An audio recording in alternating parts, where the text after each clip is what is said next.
This is RiaTalk for real people, where we're always keeping it real about real life. And here's your host, Maria. Hello, hello, hello. Welcome, welcome, welcome to Real Talk for real people. Let's talk. Okay, what are we getting into tonight? What's the topic? We're still talking about relationships. And a part of relationship is the power of a touch. There have been various songs about touching, but I guess when I was thinking about it, I was thinking in an individual way, how it feels for us to touch and be touched as individuals. And it made me think about that because I have a new grandbaby.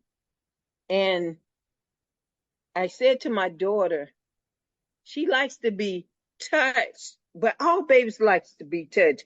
In fact, I would beg to say humans likes to be touched. Maybe animals too, but I'm staying in the human area. Humans touch is so important. It's very important to a thriving baby. I was thinking about a baby, then we'll bring it up to adulthood.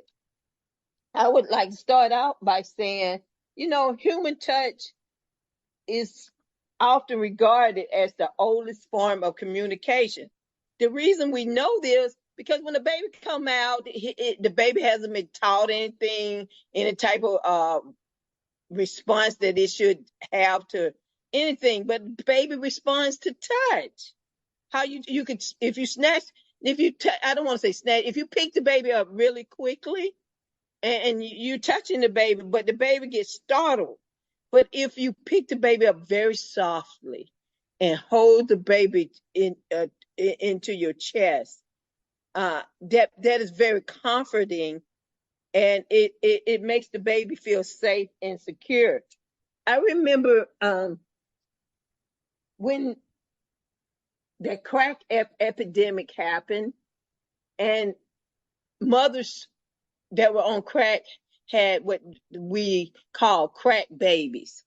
And the mothers many times could not nurture their babies, so they were asking people that would like to act as substitute to come in and rock the babies, because the crack babies kept crying because they too were addicted to crack. But the power of touch, volunteers would come into hospital and hold the babies and to their chest and rock the baby. It was soothing to the baby. It was healing.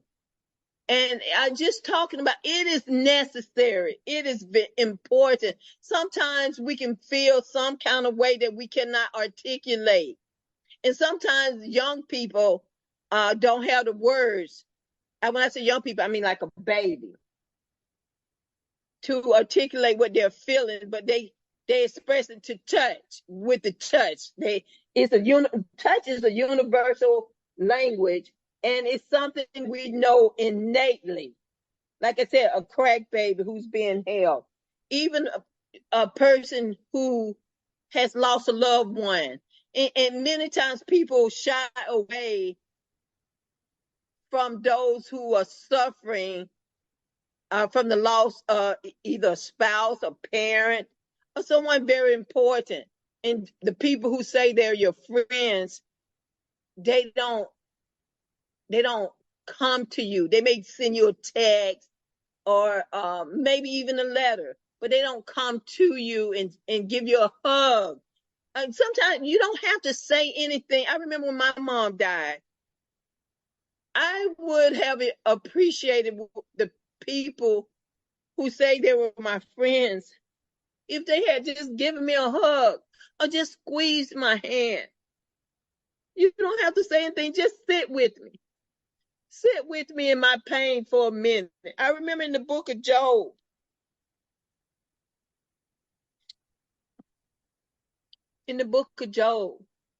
Job was suffering. Unlike my friends,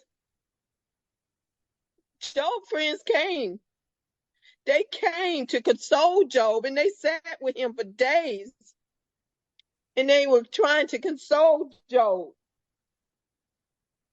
And a touch can mean so much for a dying person, for a person in bereavement, for healing. And I want to tell you, in relationships, just say you get in a fight with your spouse,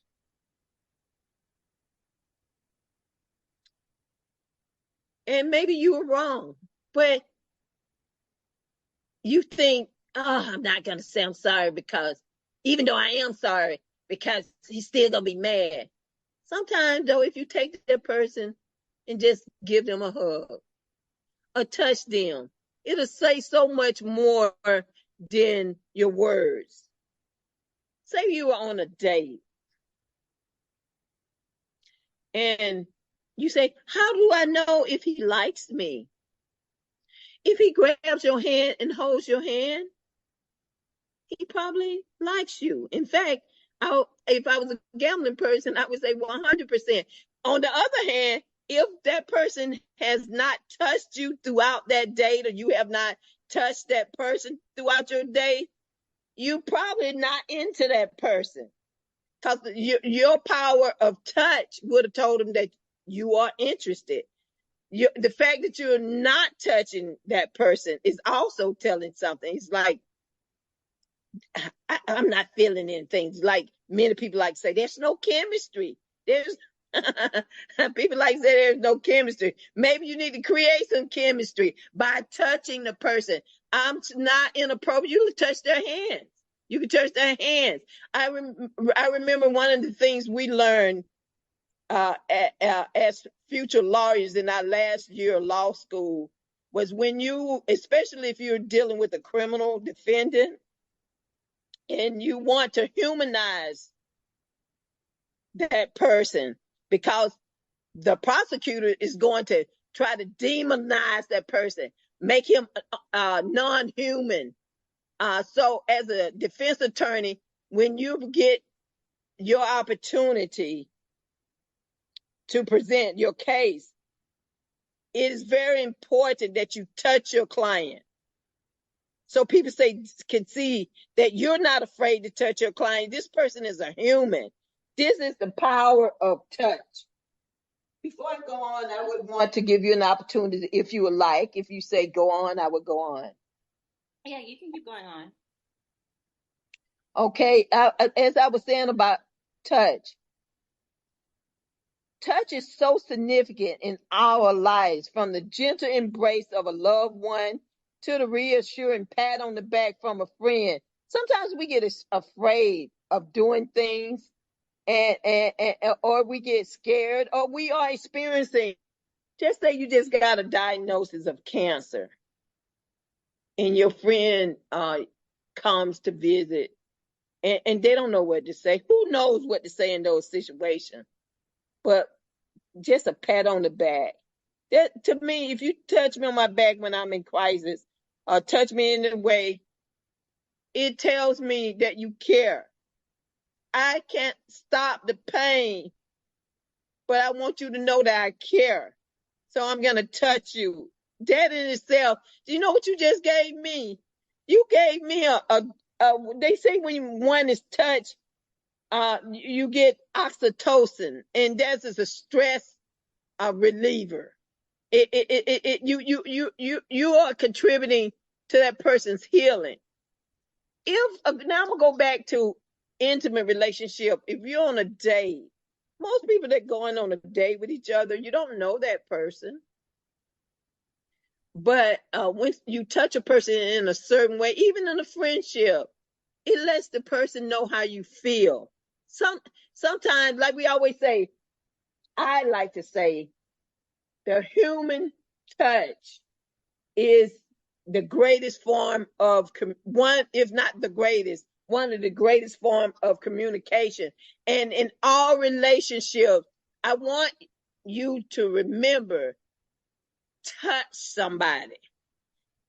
In the Bible, in Mark 16 and 18, the The Bible says you will lay your hand on the sick and they shall recover.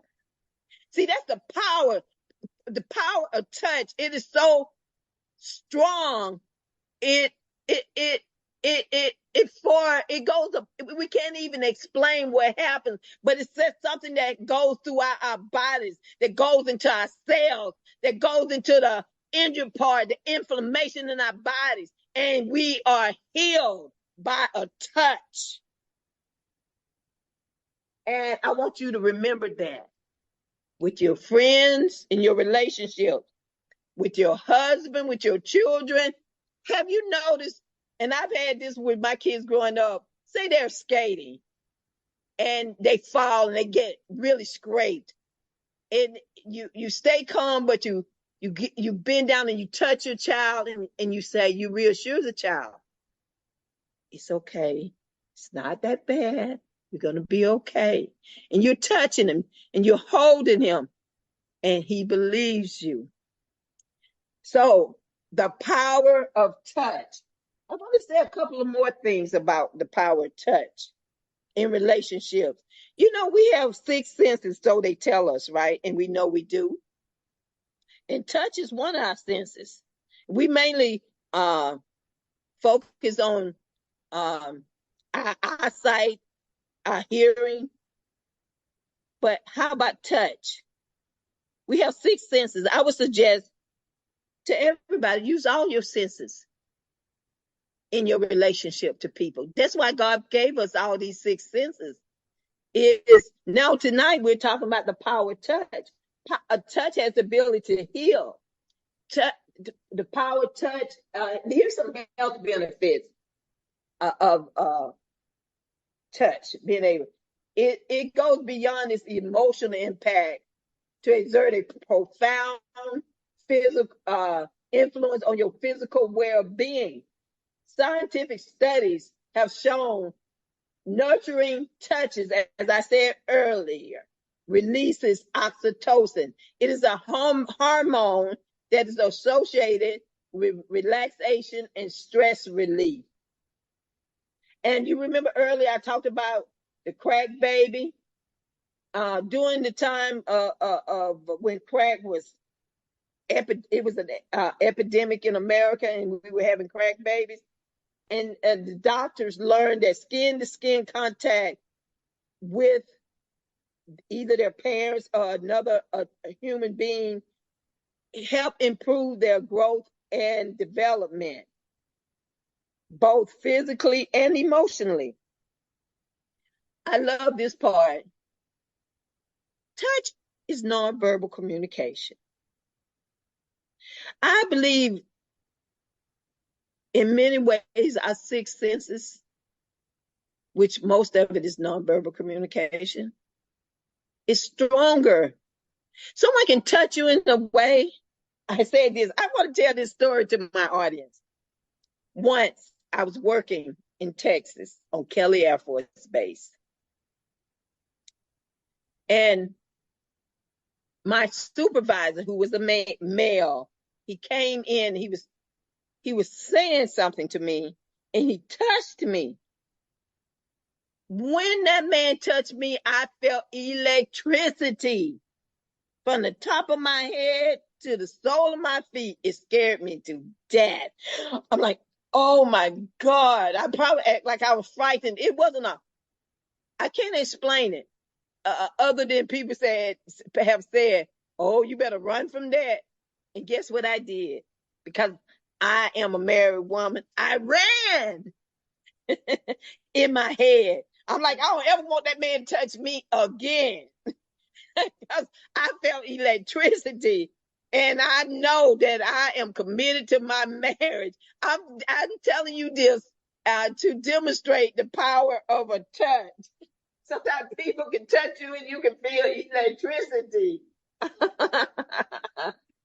Would you? Yeah, it seems as if you want to say something.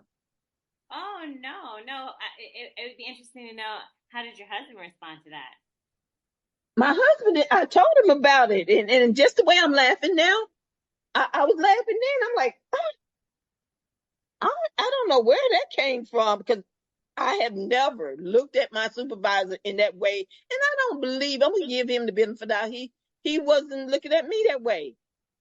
Some things just happen. He touched me. We weren't trying to flirt or be inappropriate with each other. But I did say, Seth, that man better never touch you again, because I don't want to feel his electricity. I want to feel my own husband's electricity. So my husband took it in the spirit that it happened in. He did. He was self assured that I am his and he is mine, and I am his and he belongs to me, and we belong to each other. He wasn't threatened by that, because he knows me. So in conclusion, I want to encourage people to use their sense of touch for knowing what's going on in your relationship. If you touch your partner and he pulls away from you, all kinds of bells should be ringing. That's a sign, girl, and it's not good. I'm going to tell you, it's not good. And this goes for men too. If you touch your partner and your partner recoils from you, from that touch, they're giving you a nonverbal communication. Don't touch me because I'm not interested in you. Don't touch me because I'm having an affair on you. Don't touch me because I'm getting ready to get a divorce and I haven't told you yet. And don't touch me because I don't want you anymore. It's not good. But we want to talk about the positive part about it. When you meet someone and they talk with you and you go on a date and they touch you in a loving way, that's a nonverbal communication. The power of touch. It has the power to heal. It has the power to comfort. It has the power to make one feel safe. Touch somebody. Reach out and touch. You remember the song? I just thought about it. Reach out and touch somebody's hand. Make this world a better place if you can. See, the power of touch. Just touching someone may make them feel that the world is better. It's a better world because somebody touched me. The woman, when Jesus was passing through the city, he said, somebody touched me. Who touched me? And this woman said, I touched you. She touched the hem of his garment. He felt that the power of Jesus Christ came from his body to her body, and she was made whole. The power of touch. Okay, that's it for RiaTalk. Please leave your comments and compliments below or on our Instagram account at RiaTalk. We're growing, guys. You can find this podcast on Spreaker, Spotify, iHeartRadio podcast platform. Just search for RiaTalk. Also, remember to like, follow, and subscribe to RiaTalk, and we will see you next week.